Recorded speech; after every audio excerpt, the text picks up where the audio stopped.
de ce qu'on appelle de la constitution des écoles juridiques dans l'islam, l'école de Basra, de Koufa, l'école irakienne, l'école du Hijaz, qui était aussi parce que chaque école avait ses compagnons.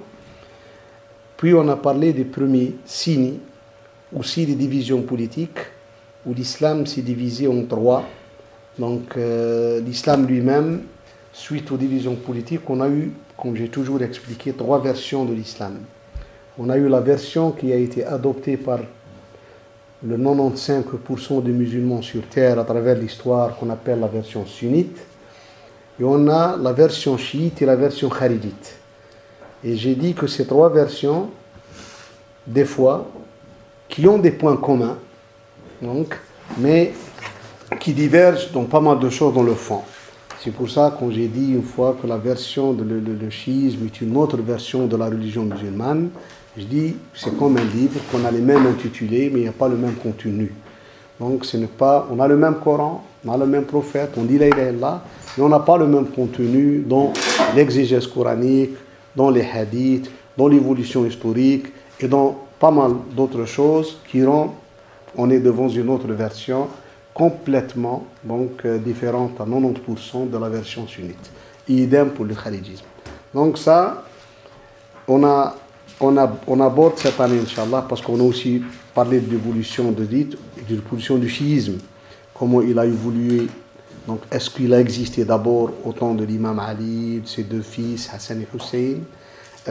Comment il a évolué? Et j'ai parlé de l'évolution, j'ai expliqué, voilà, au temps de Baqir, donc vers les années 110 de l'Hijr, début 2e siècle, on est devenu devant un nouveau phénomène, c'est le phénomène de la imamma, où s'est développée l'idée. Donc j'ai dit l'idée de Taqiyya par exemple, qui a voulu l'idée de l'imamma, donner l'infaillibilité, l'esma à l'imam, tout ça s'est développé donc 100 ans après, on n'en a jamais parlé. Même l'idée de Mahdi, donc j'ai dit voilà, pour la première fois dans l'histoire de l'islam, cette idée a été lancée en 61 de l'Hijr, donc plutôt en 65, je me souviens, j'ai dit avec des écrits de Mukhtar, donc Ben Abi Ubayd al-Thaqafi. Donc ça, il faut bien, c'est dans des évolutions, et elle a influé sur l'image de l'islam lui-même. Donc, maintenant, on entre dans une autre phase. Pour vos cours, vous êtes en retard de 2 cours que je vais essayer de les intercaler, parce qu'il faut que vous sachiez l'évolution de 2 écoles juridiques, l'école de Ra'i de Abu Hanifa, l'école irakienne, et l'école malikite, qu'on l'a appelée à l'époque, l'école de l'Athar, l'école donc malikite, auquel nous, en tant que maghrébins, on est reliés à cette école d'une façon plus ou moins directe à travers notre histoire de l'islam et notre vision de l'islam. Donc on a été toujours reliés à cette école, quelle a été sa spécificité, pourquoi, et ainsi de suite. Et comment elle a évolué au 1er siècle, donc avant Malik, l'idée, puis comment Malik a pu émerger et faire une grande école religieuse qui a eu ses adeptes à travers l'histoire de l'islam pendant des siècles, et aussi le hanafisme, qui s'est propagé aussi dans le monde musulman, surtout le monde non arabophone.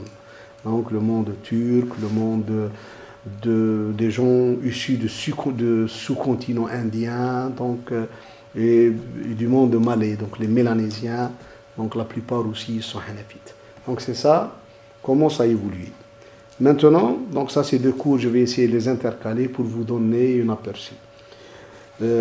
Seulement le programme qu'on va prendre, Inch'Allah, ça sera en des cours. Une cours sur l'évolution politique de l'état du calife. Pourquoi j'ai choisi ces cours? Parce qu'il y a beaucoup de musulmans qui intériorisent dans leur fond de pensée jusqu'à présent ce problème du califat. Même il y a eu des organisations qui luttent pour l'instauration et la restauration du califat. Alors que le problème, on n'en a jamais fait une étude. Quand vous allez lire les premières études qu'on a fait ensemble, où j'ai dit que le califat n'est pas quelque chose imposé par Allah Azza wa Jal, c'était une vision politique adoptée par les musulmans eux-mêmes.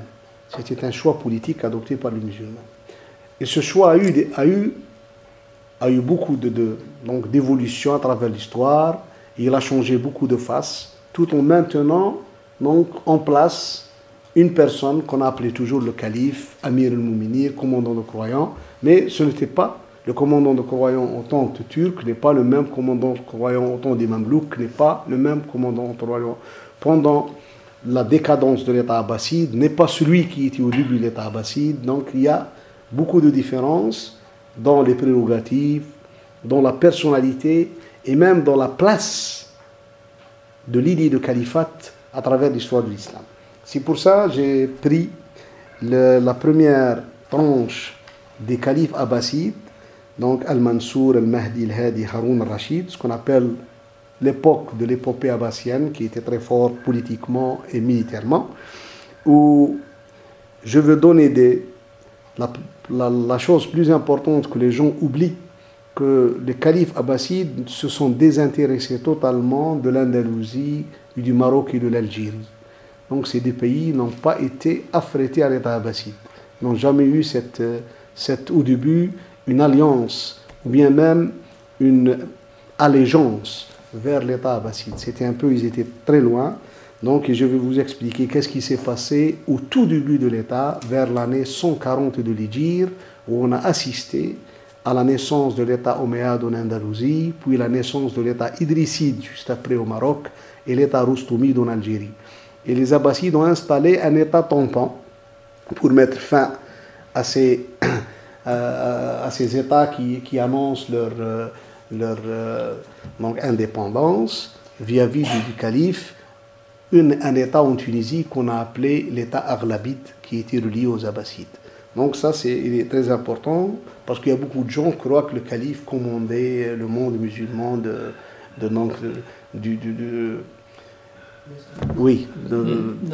d'Indonésie jusqu'à Tanger. Ça n'a jamais été historiquement, on était loin de ça. Donc la vérité historique ne répond pas à ça. Il y a une vérité qu'on a. Moi je dis à une personne, détrompe-toi, essaye de revoir un peu, de lire avant d'annoncer une chose pareille.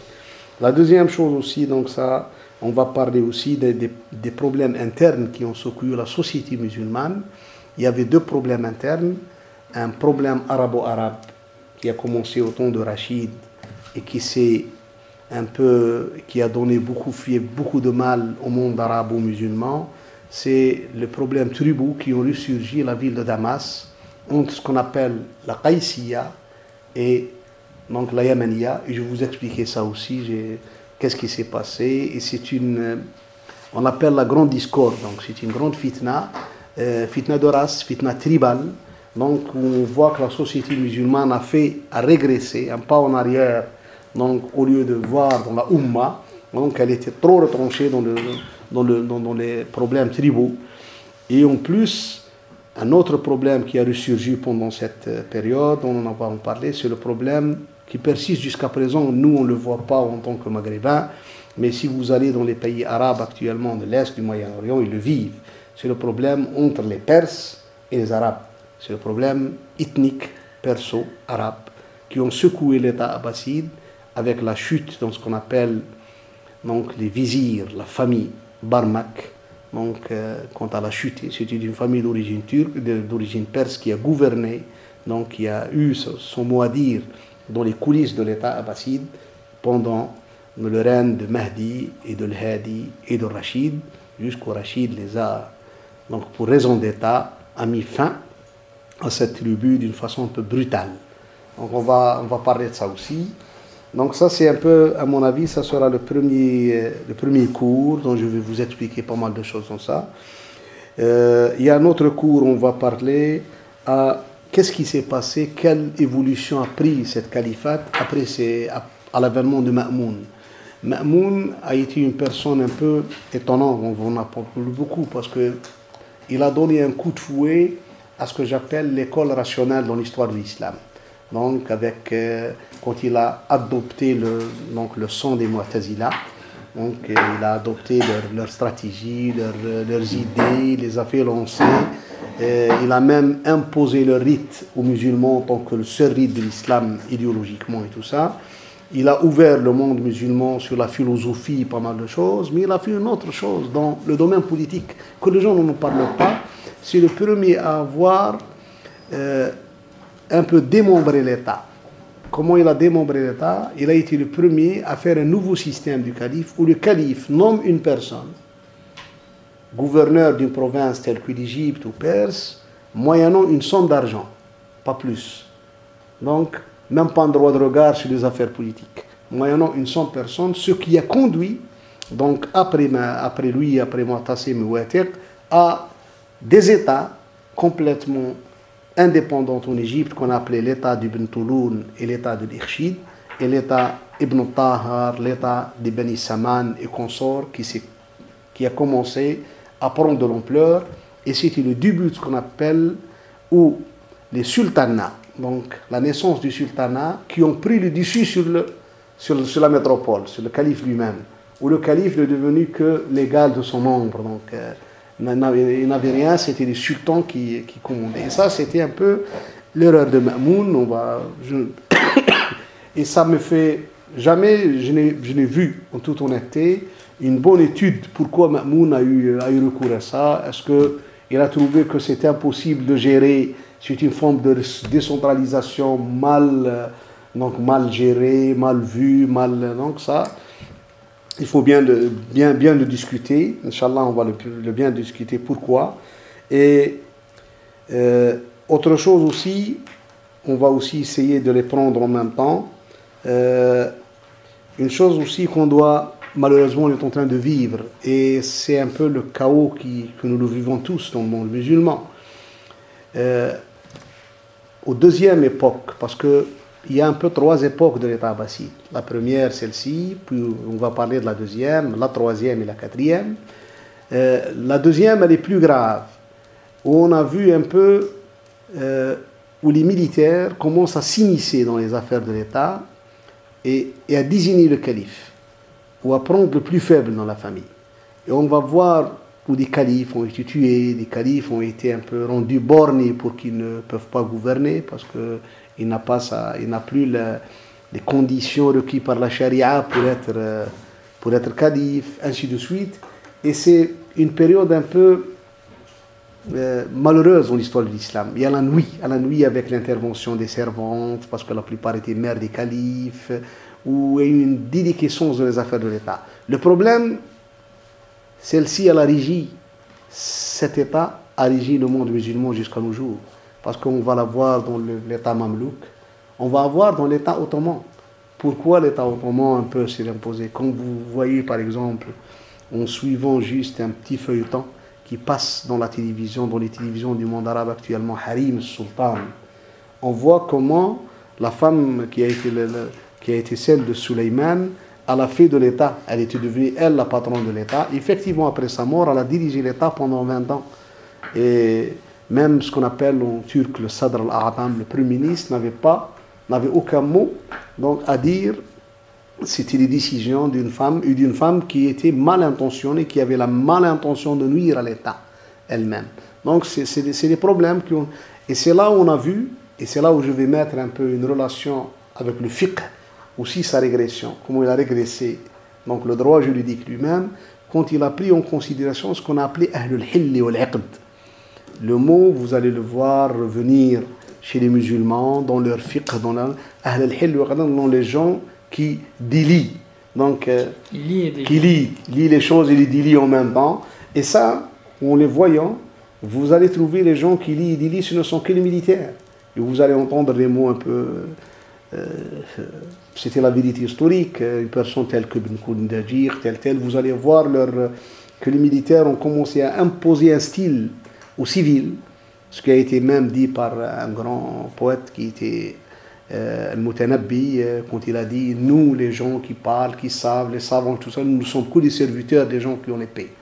Donc un peu où les gens, où cette oligarchie militaire a pris le pouvoir d'une façon indirecte en mettant un calife, donc n'est que l'ombre de lui-même.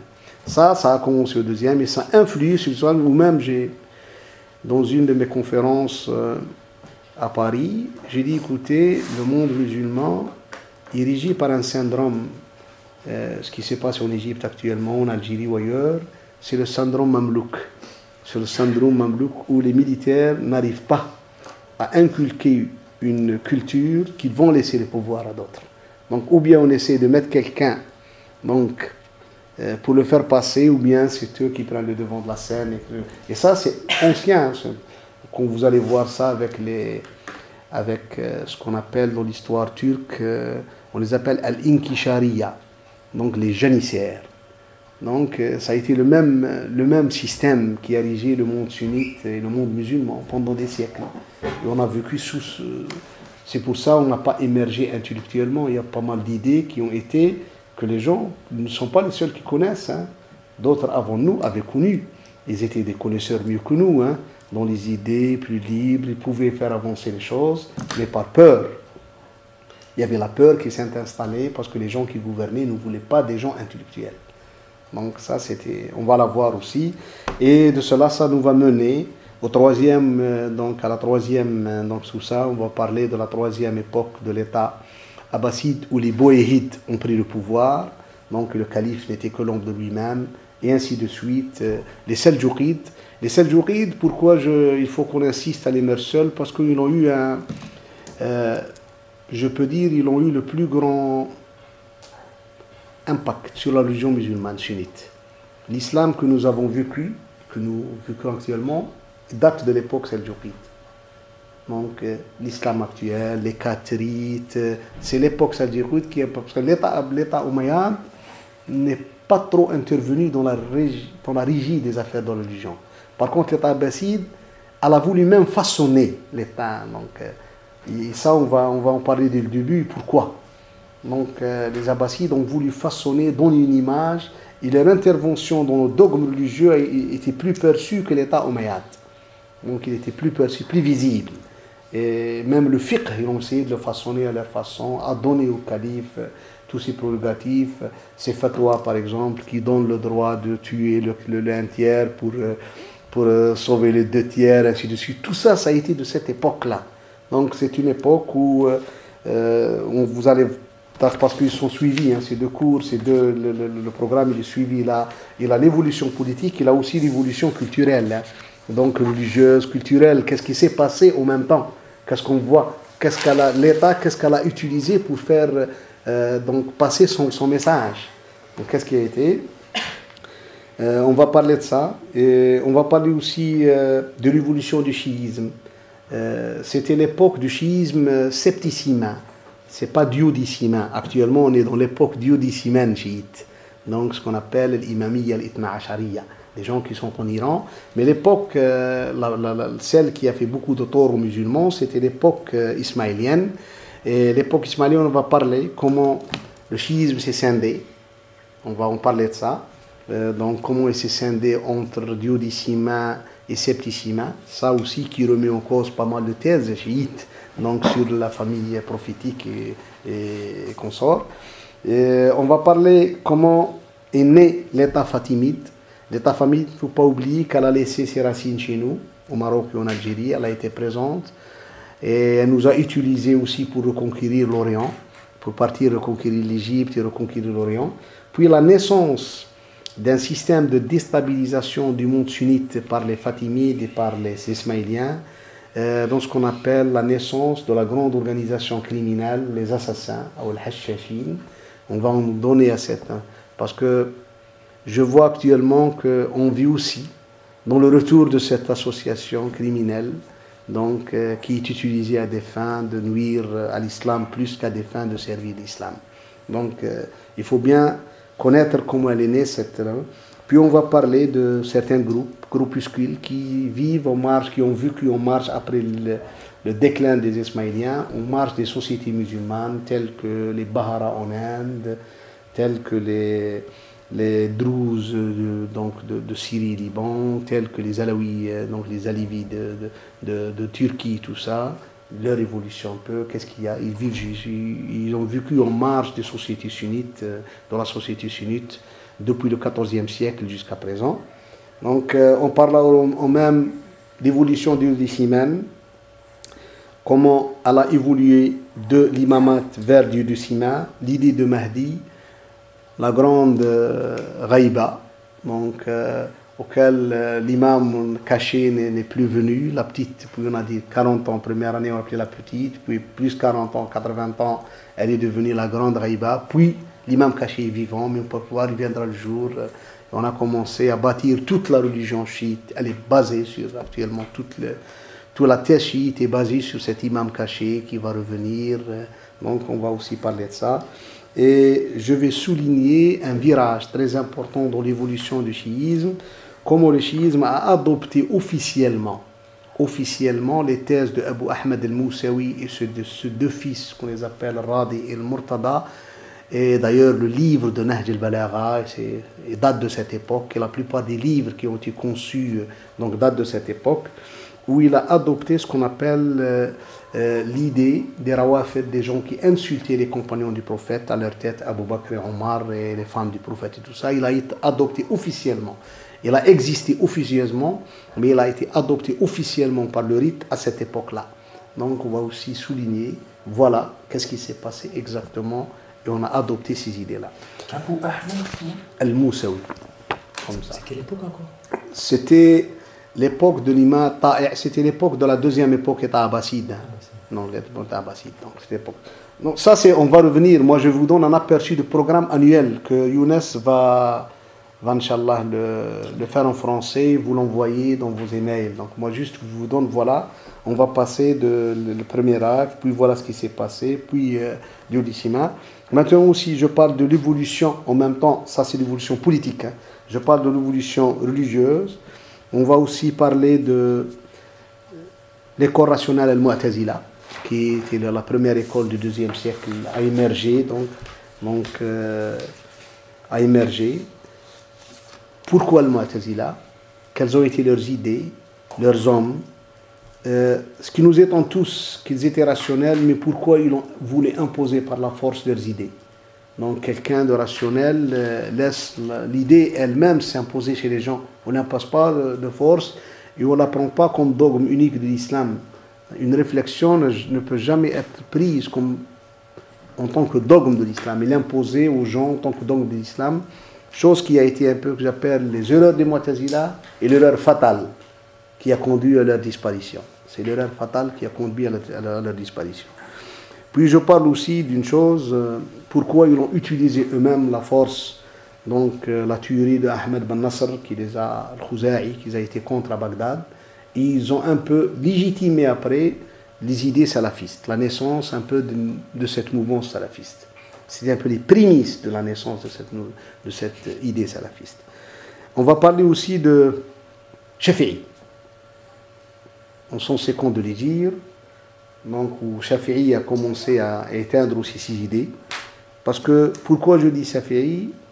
Dans le monde sunnite, personne n'a osé jusqu'à présent, un peu, je n'ai pas défier, mais décortiquer, hormis Mohammed Abu Zahra à mon avis, décortiquer les idées de Shafi'i, qui ont été un peu, parce que pour moi il y a trois rites.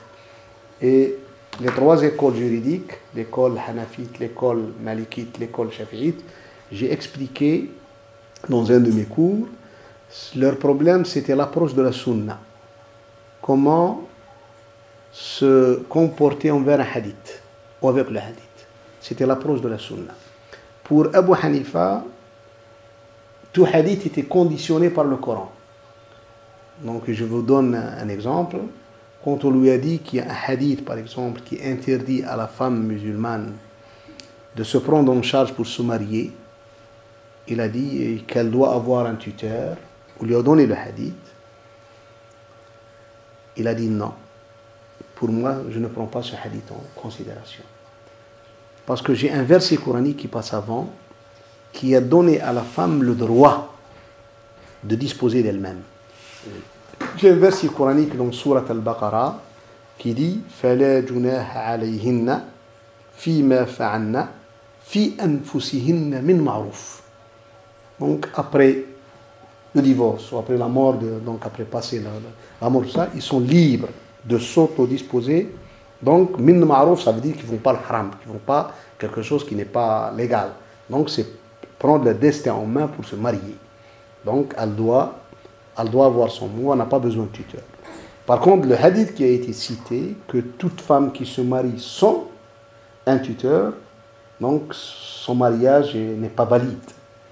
Et Abu Hanifa, il a refusé, il a donné ce verset coranique donc, comme étant sa référence. Ça, c'était Abu Hanifa, il a conditionné beaucoup de choses. Quand il y a un verset coranique, il ne prend pas trop en considération un hadith. L'imam Malik a conditionné le hadith par la situation de Médine. Il a dit, comme dans le Coran, il y a les abrogés, dans le hadith, il y a des abrogés. Il y a un hadith qui a été dit, par exemple, à la 2e année de l'Hijr. C'est ça, les musulmans. Et ça, ce que j'ai toujours souhaité, m'ont entendu tous les amis qui étaient avant vous. Je leur dis, j'aurais voulu que nos frères qui s'intéressent au hadith, j'aurais voulu même que l'Albanie, par exemple, au lieu de nous faire sortir un nouveau fiqh à partir du hadith, que n'est qu'un fiqh, pas plus, qui n'a pas de légitimité, plus que les autres, hein. Ce n'est que des avis juridiques comme les autres.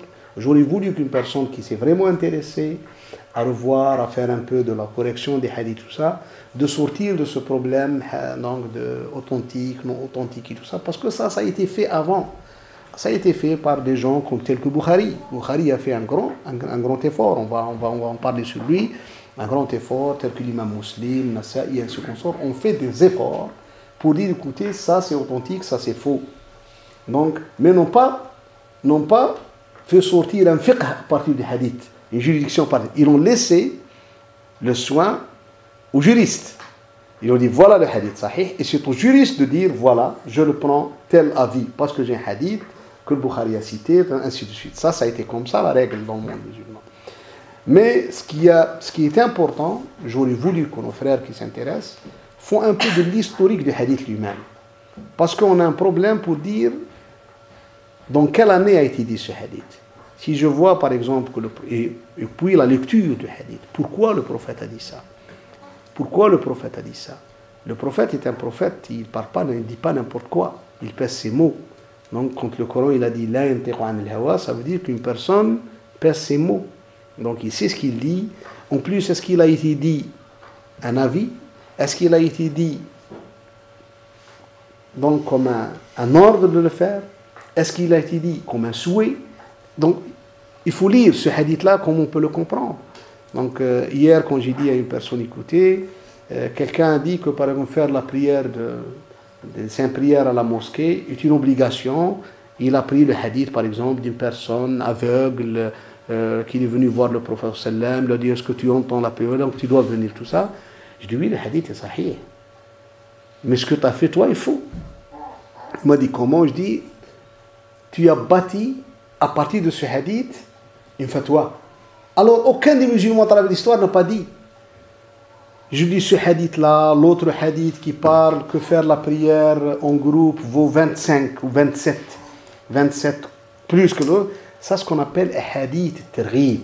Le prophète nous exhorte à venir à al-jama'a. Parce que le Coran lui-même nous appelle à venir à la mosquée. Innama ya'muru masajid Allahi man amana billahi wal akhir. Mais il n'a jamais été dit que celui qui fait la prière chez lui, donc que sa prière est caduque. Non, ça ne colle pas, monsieur. Je dis, tu es en train de faire quelque chose que les musulmans avant toi n'ont pas fait. Aucun imam, aucun faqih à travers notre histoire nous est sorti avec ça. Mais c'était sunnah. C'était faire la prière à la mosquée sunnah, matlouba, musta'ba. Oui, il faut, mais il faut, parce que peut-être il y a d'autres musulmans qui n'ont pas le choix. Écoute, je lui dis, si tu dis ça, si les musulmans prennent cette idée, votre idée, sur scène, on ne peut faire dans notre vie que faire la prière. Nous sommes 1 milliard d'êtres humains, donc si on ne peut pas faire la prière chez nous, on va à la mosquée, donc on va faire cette prière par groupe, et les autres attendent, ils viennent à l'asr, les autres rentrent, les autres sortent. Je dis, c'est pas normal. Et pourquoi le prophète il a dit Ju'ilat lil ardu masjidan tahura? C'est un peu pour nous donner un peu cette liberté, parce qu'il sait qu'on va dans nos occupations, qu'on a beaucoup de choses à faire. Ben, il dit, écoute, c'est une erreur. Donc c'est pour ça, l'imam Malik a été intelligent. Il a dit, je conditionne le hadith par ce qui se passe à Médine.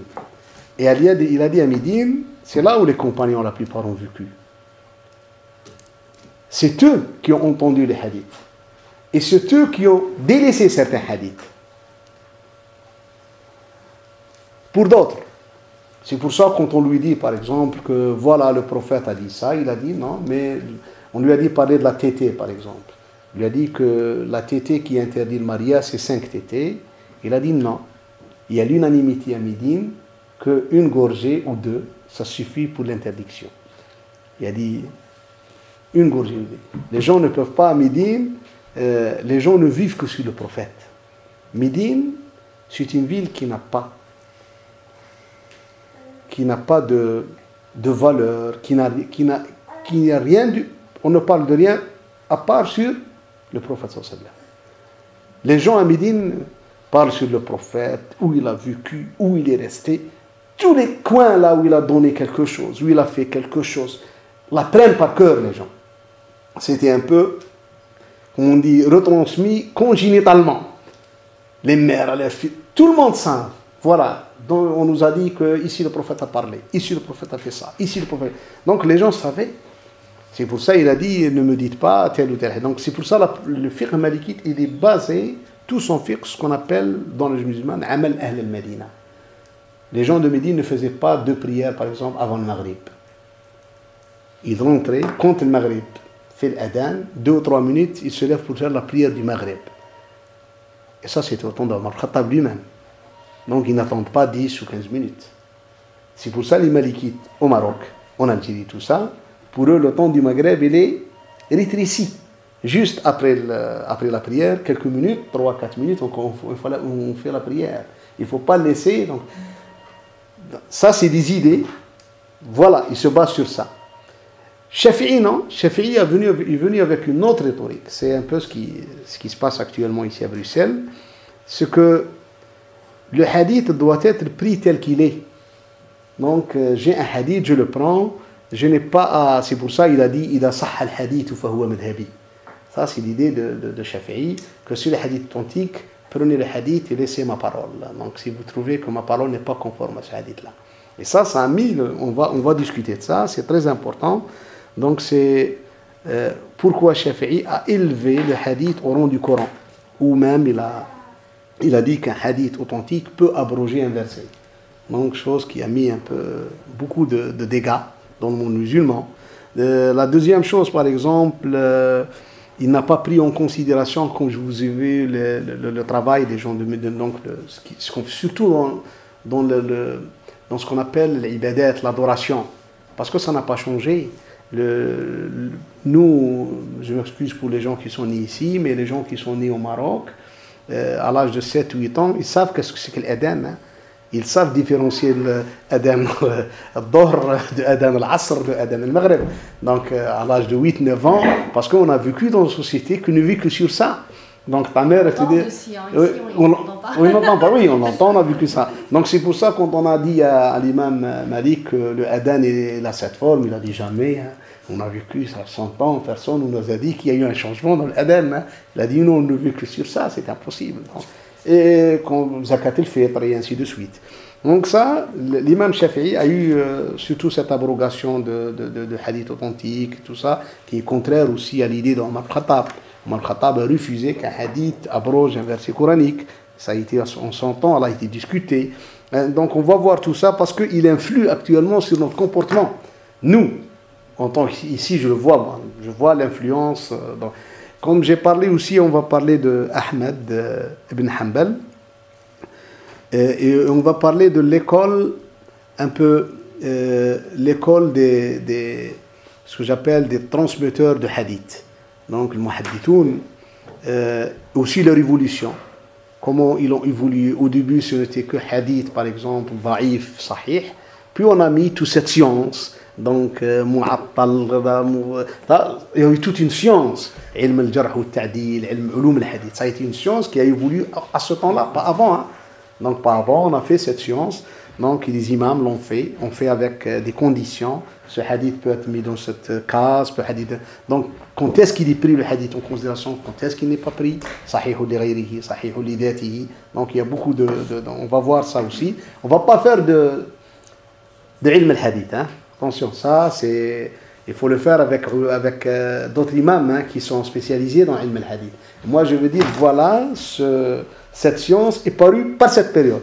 Voilà les personnes qui ont contribué, voilà, ça veut dire, ça veut dire. Mais pour avoir plus de science, il faut voir un imam qualifié, qui peut qualifier dans l'ulum al-hadith.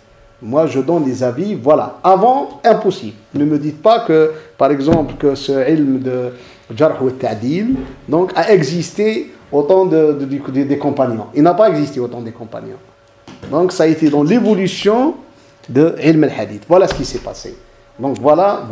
Et on donne quelques aperçus, quelques grands imams. D'ailleurs, on aura fort à parler sur une personne telle que l'imam Bukhari, l'imam Muslim, avec tout le respect que j'ai pour eux. Moi, je suis une personne, je vous le dis honnêtement, j'ai beaucoup de sympathie et de reconnaissance pour l'imam Bukhari. Malgré que j'ai eu beaucoup de discussions avec pas mal de frères qui critiquent par exemple Bukhari. Moi, je suis honnêtement plus favorable à Bukhari. Je vois que la personne a fait un grand travail et que un ou deux hadiths, si une personne a, donc c'est un travail humain, mais la personne a fait un grand travail qu'il faut le prendre en considération. Donc les muhaddithous n'étaient pas, je ne les incrimine pas comme étant c'est des gens qui n'ont pas fait ce que j'appelle la fabrication des hadiths, qui ont mis fin à la fabrication des hadiths. Parce qu'il y avait des gens qui ont commencé à fabriquer le hadith, à dire n'importe quoi. Donc ils n'ont pas parlé comment a commencé cette idée de fabriquer des hadiths. La fabrication des hadiths a été à des fins politiques, puis à des fins, de faire dévier les musulmans de leur religion, zanadiqa. Donc, et à des fins de certains ignorants musulmans, pour pousser les musulmans à être plus pieux, on leur a fabriqué des hadiths. Donc, tu dois lire tel verset, tu dois faire ça. Donc, et ces imams-là ont mis fin à ça, ont mis fin à cette idée. Écoutez, vous êtes en train de faire. Ils ont mis fin à cette machine de fabrication des hadiths.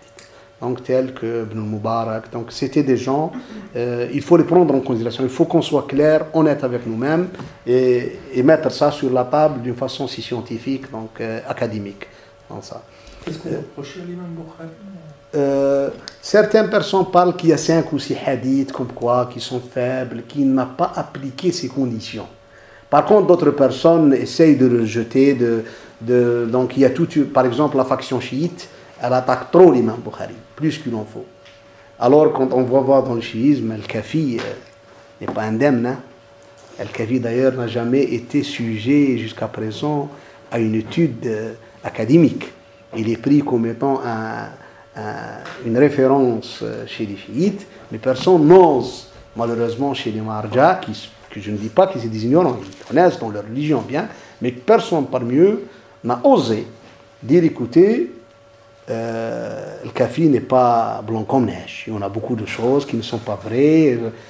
Mais ils le disent, hein, quand tu parles avec une personne chiite, quand il te dit oui.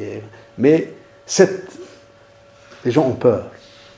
Parce que affronter comme ça, comme on dit, la vague quand elle vient, les gens ont peur de dire non à la vague.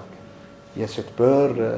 Et cette peur s'est installée, on va parler de ça aussi, s'est installée à cette époque-là dans le monde musulman, ce qu'on appelle les étiquettes sur le dos. Et la plus grave étiquette, se dire zandir, mubtadi', fasiq, c'est des étiquettes où les gens ont peur d'être taxés. Donc c'est une époque où il y a eu une inquisition, qu'on le veuille ou non, une inquisition culturelle dans le monde musulman. C'est pas une inquisition politique, hein, c'est pas l'État qui aimait ça. C'était une inquisition culturelle. Et ça existe jusqu'à présent dans le monde musulman. Ça existe, il faut le dire. Ça existe. Donc, dans la mouvance islamiste, ça existe. On va parler aussi de l'Asha'ira, donc la décadence des Mu'tazila, la naissance des Asha'ira. Pourquoi, comment? Sur l'imam Ahmad, par exemple, est-ce qu'il est classé comme étant un transmetteur ou un faqih ou un juriste? Est-ce que tout le rite, c'est son rite ou bien il a évolué par le temps?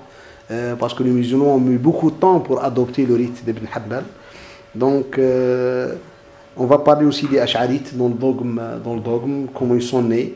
Et les Seljoukides, comme je vous ai dit, dans l'évolution politique, comment il a adopté les idées des Ash'aira. Et les Ash'aira, à Bagdad, ils ont adopté le fiqh de Shafi'i. Donc, ça aussi, ça a une influence. On va parler aussi des problèmes qui ont eu beaucoup de problèmes entre les Hanbalites et les chiites à Bagdad. C'était à Bagdad.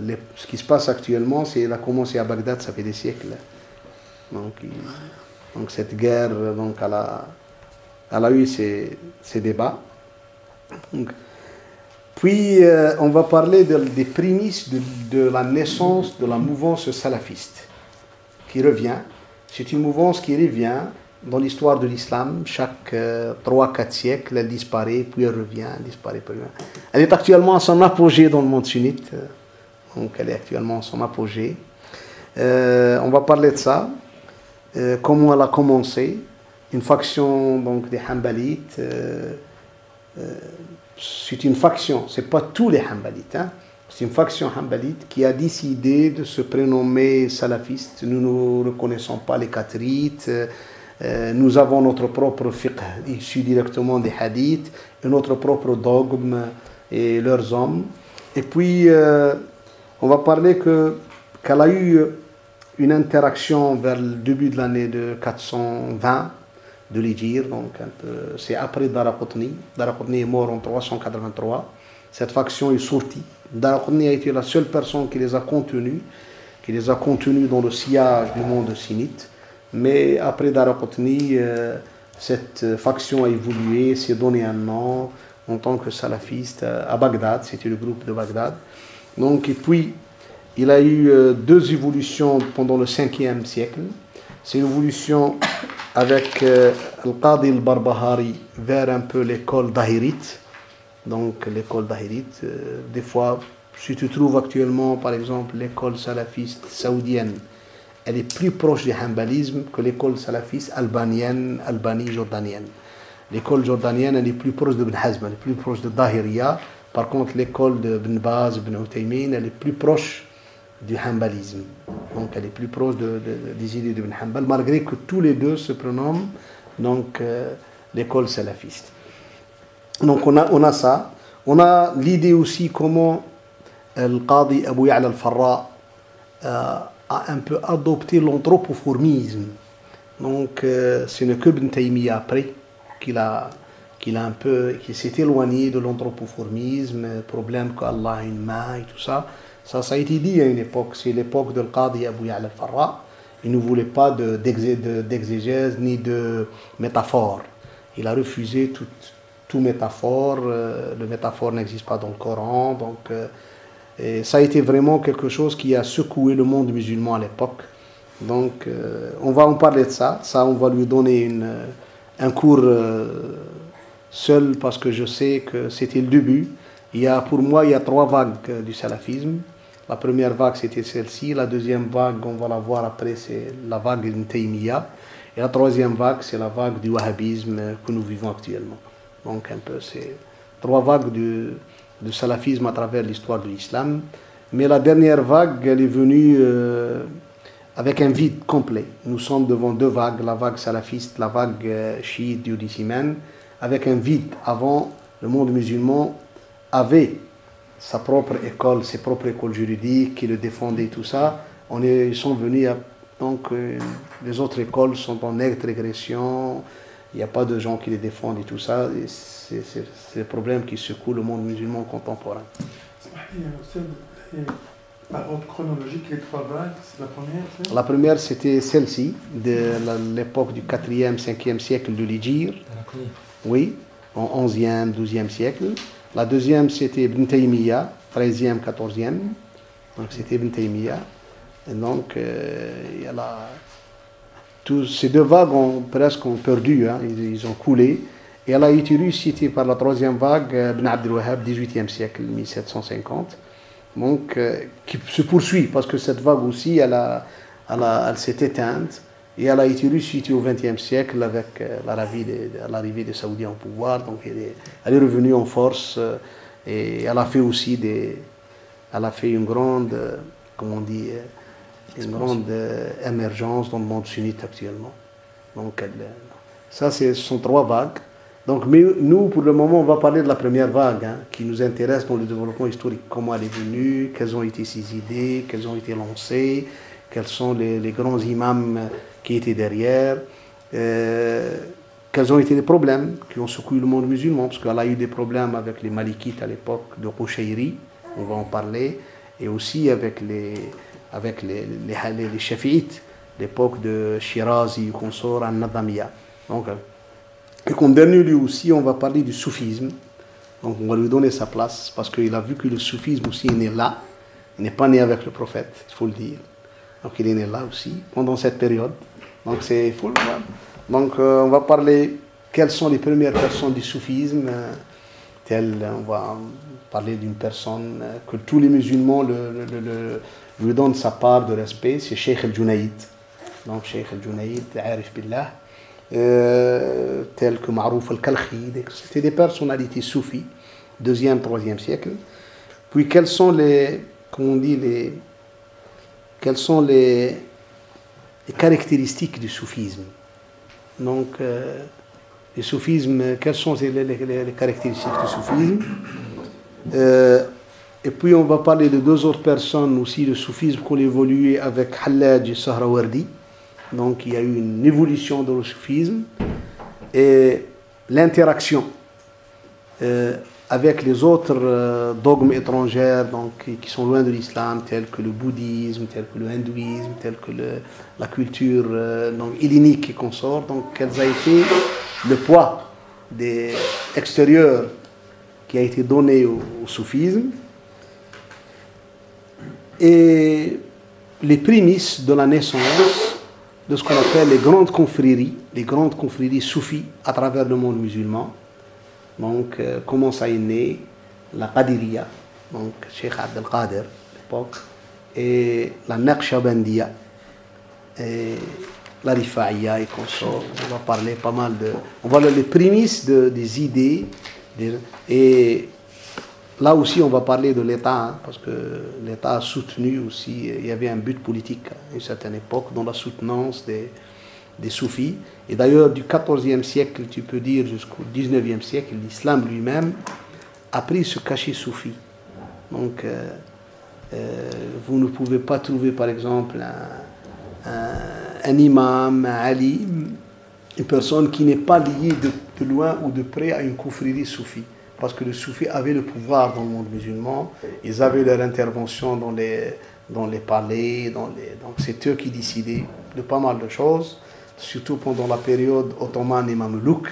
Donc c'est pour ça, tout le monde, donc personne n'osait critiquer ou dire qu'il y a une telle ou telle chose. Mais ça, on va le laisser à part. Nous, on va parler des prémices seulement du soufisme, et voilà, et on est arrivé à ce cachet soufi. Donc l'islam a eu, certaines périodes, un cachet soufi dans son histoire. C'est un peu ce qu'on va faire pendant toute l'année, Inch'Allah.